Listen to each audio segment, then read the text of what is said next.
آیت اللہ وحید خراسانی نے اپنے ایک درس میں فرمایا کہ پیغمبر نے دو افراد کو اپنا ٹکڑا کہا ہے، دو افراد کو اپنا ٹکڑا کہا ہے. ایک تو حضرت زہرا سلام اللہ علیہ کو کہا ہے،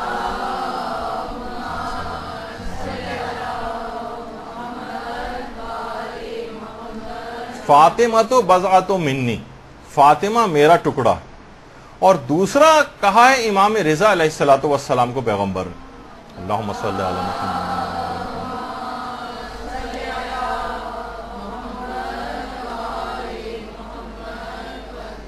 ستدفن بضعۃ منی بخراسان، یا بہت سی روایات میں بے ارض خراسان، کہ ان قریب میرا ایک ٹکڑا خراسان میں دفن کیا جائے گا اور اس کی زیارت میری زیارت ہے. تو آیت اللہ وحید خراسانی فرماتے ہیں کہ شیخ انصاری، شیخ مرتضی انصاری جو کہ بہت بڑے فقیہ گزرے ہیں، فتویٰ دینے میں وہ مجسمہ احتیاط تھے، لیکن اس حدیث پر باقاعدہ قطعی فتویٰ دیا ہے اور کہا ہے کہ اس کے راوی جو ہیں اصحاب اجماع میں سے، جس کے بعد اتنی تحقیق بھی نہیں ہوتی اس کے بعد، اگر کسی اصحاب اجماع میں سے راوی اگر اصحاب اجماع میں سے ہو تو علماء تحقیق کے بغیر اس کو اوتھینٹک سمجھتے ہیں. تو امام علی رضا کی زیارت کے متعلق یہ بات آئی ہے کہ ان کی زیارت 1000 مقبول حج کے برابر، 1000 حج مقبول، یعنی ایسے حج جو کہ بارگاہ الہی میں قبول ہو چکے ہوں. 1000 عقل مبہوت رہ جاتی. فرماتے ہیں کہ اس حدیث کو صرف شیخ انصاری نہیں بلکہ آیت اللہ وحید بہبہانی نے بھی بالکل معتبر سمجھا ہے، علامہ مجلسی نے اس روایت کو معتبر سمجھا ہے،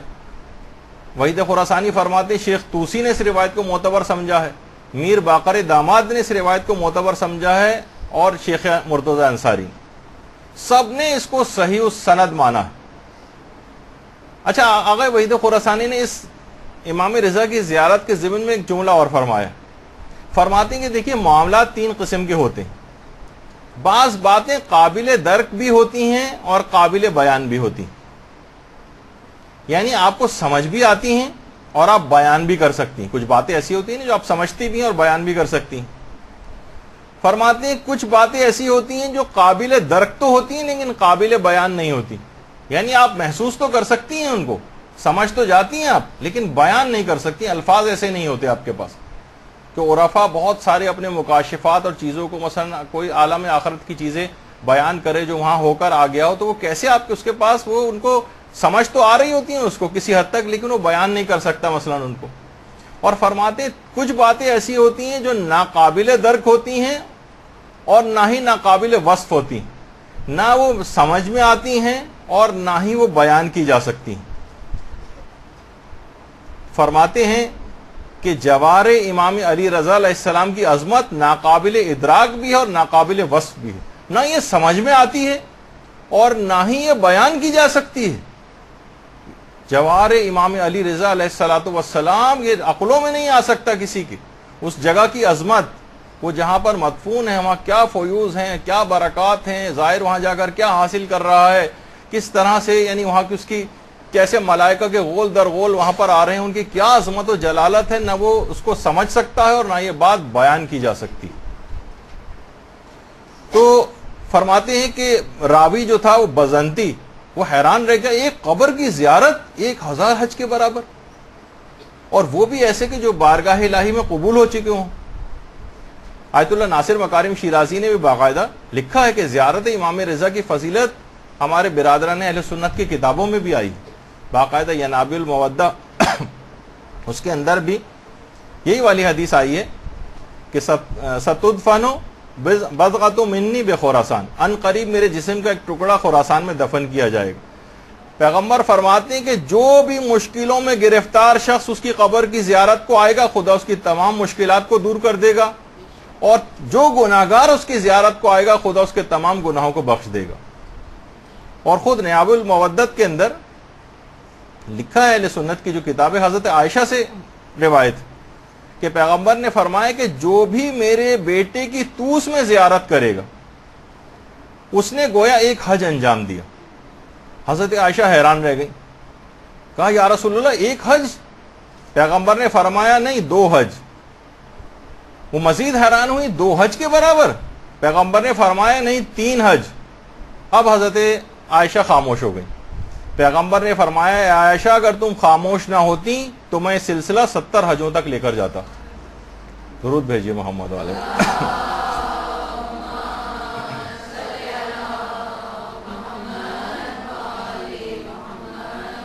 علماء فرماتے ہیں کہ اس کا مطلب یہ ہے کہ امام رضا کی شخصیت اور طوس اس زمانے میں بھی اتنے معروف تھے، اتنے مشہور تھے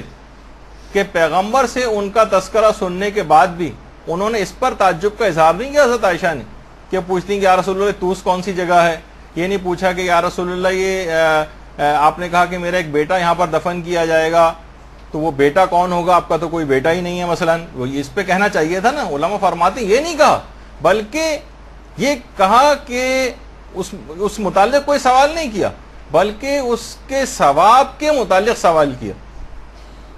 یعنی کہ یہ کیسے ممکن ہے 1 حج کے برابر 2 حج کے برابر، یہاں تک کہ پیغمبر نے 3 تک کہا اور اس کے بعد 70 تک اس سلسلے کو لے کر جاتے۔ اس کا مطلب ہے کہ پیغمبر کی زبان سے اتنی مرتبہ امام رضا کا تذکرہ ہوتا تھا اور اتنی مرتبہ اس جگہ طوس اور خراسان کا تذکرہ ہوتا تھا کہ انہوں نے اس کے اوپر کوئی تعجب کا اظہار نہیں کیا، تو اس کا مطلب پیغمبر کی اپنی زبان پر امام رضا کا کتنا تذکرہ آتا تھا۔ اور عجیب و غریب خصوصیت ایک زیارت امام رضا کی کہ دیکھیے ایک سوال ہے کہ کتنے سارے ہمارے اور ائمہ بھی ہیں، اگر عام طور پر کسی شخص سے ویسے پوچھا جائے شہرت کے اعتبار سے کہ سب سے زیادہ معصومین میں سے بھی یعنی ائمہ میں سے کس کی زیارت کا ثواب سب سے زیادہ ہے، تو فوراً دماغ میں لوگوں کے آئے گا امام حسین کی زیارت کا ثواب سب سے زیادہ ہے، جبکہ اصلاً تمام علماء نے یہ بات لکھی اور آیت اللہ خوئی سے تو باقاعدہ ایک فتویٰ بھی پوچھا گیا کہ ایک سوال ہے نا کہ بہت ویلڈ سوال ہے کہ کس امام کی زیارت کی فضیلت سب سے زیادہ ہے۔ آیت اللہ خوئی سے پوچھا گیا، سوال کیا گیا کہ اگر انسان کو زیارت نبی اور زیارت امام رضا میں سے ایک کا انتخاب کرنے کا موقع ملے تو ان میں کس کی زیارت زیادہ افضل اور اجر میں سب سے زیادہ ہے؟ تو آقا خوئی نے جواب دیا، باقاعدہ جو ان کی کتاب سراج النجات ہے ان کے فتاووں پر مشتمل، کہ روایات سے ظاہر ہوتا ہے کہ امام رضا کی قبر کی زیارت دیگر ائمہ اہل بیت کی قبور کی زیارت سے افضل ہے، لیکن ایسی کوئی روایت موجود نہیں ہے کہ امام رضا یا دیگر ائمہ کی قبور کی زیارت رسول اللہ کی قبر کی زیارت پر افضلیت رکھتی۔ وہ تو بالکل ایک الگ، پیغمبر کی قبر کی زیارت کی فضیلت تو بالکل ایک الگ چیز، اس کا کسی سے مقایسہ اور مقابلہ اور موازنہ نہیں کیا جا سکتا، لیکن ائمہ اطہار میں سے جو فضیلت ہے وہ سب سے زیادہ امام رضا علیہ الصلوۃ والسلام کی قبر کی زیارت کی۔ اللہم صلی اللہ علیہ وسلم۔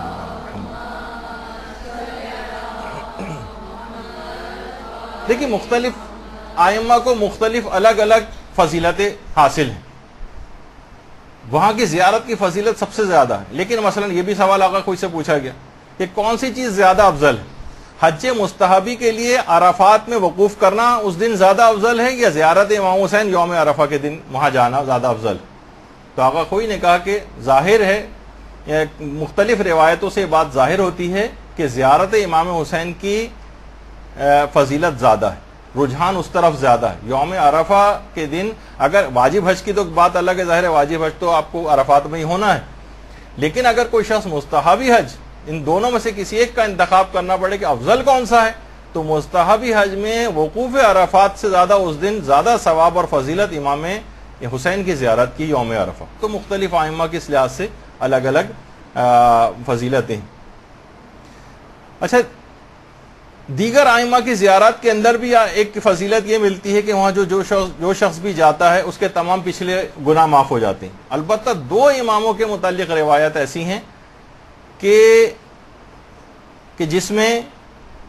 ایک تو روایت ہمارے امام محمد تقی علیہ الصلوۃ والسلام کی امام رضا کے متعلق، اللہم صلی علی محمد و علی محمد،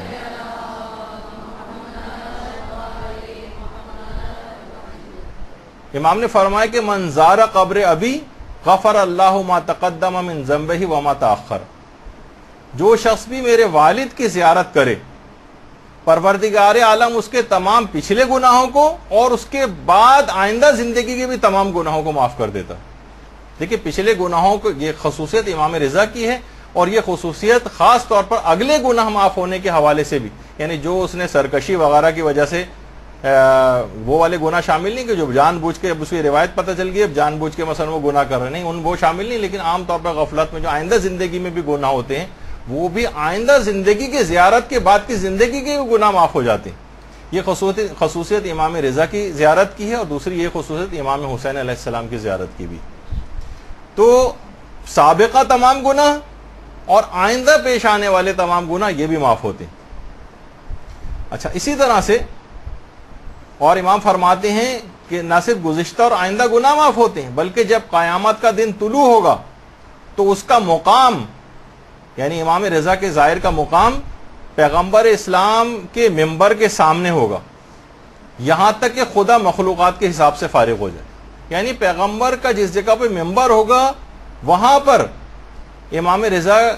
کے جو ظاہر ہے اسے وہاں پر لا کر کھڑا کیا جائے گا۔ اور باقاعدہ فرائض السمتین جو کتاب ہے اس میں بھی ہے یہ والی روایت، اور اس کے علاوہ امام محمد تقی علیہ السلام نے، ہماری جو ایک شیخ صدوق نے روایت نقل کی ہے من لا یحذر الفقی کتاب میں، کہ طوس کے دو پہاڑوں کے درمیان زمین کا ایک ٹکڑا ہے جو جنت سے لایا گیا ہے، جو بھی اس میں داخل ہوگا وہ قیامت کے دن جہنم کی آگ سے محفوظ ہو جائے گا۔ اور یہ بات بھی امام نے فرمائی کہ جو بھی میری والد کی زیارت کرے ان کے حق کو پہچانتے ہوئے تو میں اللہ کی جانب سے اس شخص کے لیے جنت کا ضامن ہوں۔ دیکھیے تمام علماء نے اس بات کو لکھا، اگر آپ پوچھیں کہ امام کی معرفت یا ان کے حق کو پہچاننے سے کیا مراد، تو علماء فرماتے ہیں کہ یعنی ان کو ایسا امام ماننا جس کی اطاعت خدا کی طرف سے واجب قرار دی گئی،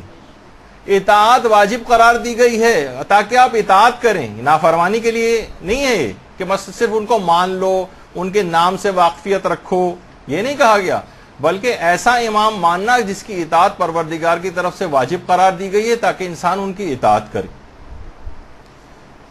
تو یہ تو تھا امام کے اپنے بیٹے امام محمد تقی علیہ السلام کا فرمان، اور خود آپ کے اپنے والد امام موسیٰ کاظم علیہ السلام نے کیا فرمایا اپنے بیٹے کے لیے، اللہم صلی علی محمد و علی محمد،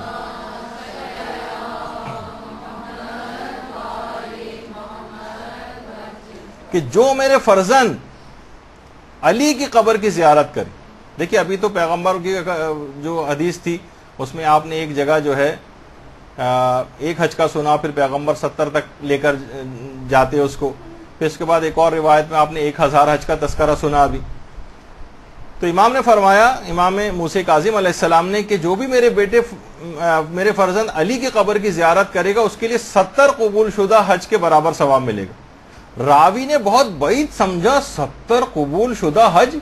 دیکھیے آج کل کے جو حج ہے بہت آرام سے کتنی سہولیات کے ساتھ، تو شاید آپ کو اتنا زیادہ اس کا احساس نہیں، اگرچہ اس میں بھی کتنی زحمتیں ہو جاتی،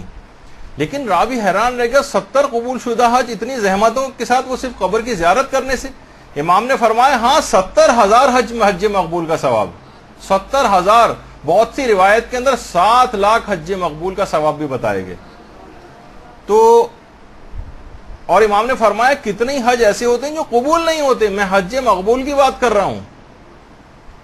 اور جو شخص بھی ان کی زیارت کے لیے وہاں جائے اور ایک رات وہاں پر رہے، امام فرماتے ہیں گویا اس نے عرش پر جا کر اللہ کی زیارت کی، اس کا ثواب اس کو ملے گا۔ اور جب قیامت کے دن عرش خدا پر کچھ 4 افراد ایسے ہوں گے جو گزشتہ زمانے کے ہوں گے، امام فرماتے ہیں، اور 4 افراد ایسے ہوں گے جو آئندہ زمانوں کے ہوں گے۔ گزشتہ زمانوں کے جو افراد ہوں گے ان کے اندر حضرت نوح ہوں گے، ابراہیم ہوں گے، حضرت موسیٰ ہوں گے اور حضرت عیسیٰ ہوں گے۔ اور آئندہ زمانے کے جو 4 افراد ہوں گے ان میں پیغمبر اسلام حضرت امیر المومنین امام حسن اور امام حسین علیہ السلام ہوں گے۔ اللہم صلی علی محمد و علی محمد۔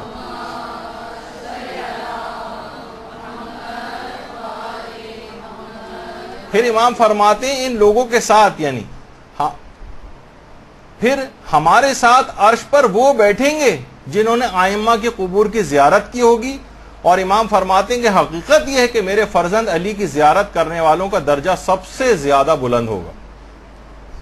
سب سے زیادہ بلند ہوگا، اور ان کی عطا بھی سب سے زیادہ ہوگی۔ ان کے والد نے کیا کہا ان کی زیارت کے متعلق، ان کے بیٹے نے کیا کہا، اب خود امام رضا علیہ السلام نے اپنی اس کے متعلق کیا چیز بتائی۔ جیسے ابھی آیا کہ 70,000 قبول شدہ حج اور 7 لاکھ قبول شدہ حج، اور یہ بھی فرمایا کہ میرے فرزند علی رضا کی زیارت کا رتبہ کرنے والوں کا رتبہ سب سے بلند ہوگا۔ تو خود امام نے کیا فرمایا، عیون اخبار رضا جو ہے اور امالی شیخ صدوق، اس کے اندر بھی یہ روایت ہے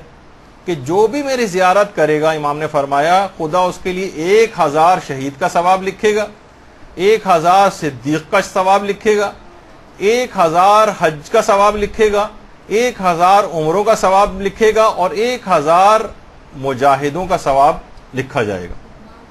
اور وہ بلند درجات میں جنت میں میرے ساتھ ہوگا۔ درود بھیجیے محمد و آل محمد۔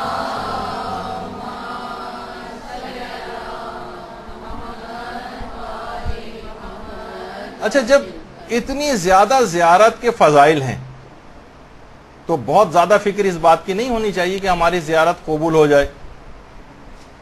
ویسے تو ہر شخص خود بخود کہہ رہا ہوتا ہے اس کو ملنے والے زیارت قبول مقبول، ہر جگہ آپ کو سننے میں آتا رہتا ہے۔